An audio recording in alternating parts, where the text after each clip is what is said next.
بسم اللہ الرحمن الرحیم۔ تمام دوست سے گزارش ہے کہ ایک دفعہ اپنے پیارے نبی صلی اللہ علیہ وسلم پر درود شریف پڑھ لیجئے۔ اللہم صلی علی سیدنا مولانا محمد وعلی آلہ وسلم۔ سیدنا ابو ہریرہ رضی اللہ عنہ سے روایت ہے، وہ بیان کرتے ہیں کہ رسول اللہ صلی اللہ علیہ وسلم نے فرمایا کہ اللہ تعالیٰ فرماتے ہیں، 3 بندوں سے بروز قیامت میں خود مقدمہ لڑوں گا۔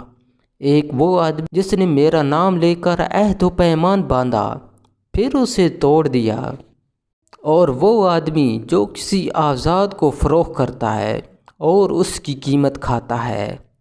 3 اور وہ آدمی جو مزدور کو مزدوری پر مقرر کرتا ہے اور مزدوری اس سے پوری لیتا ہے لیکن اسے اجرت نہیں دیتا۔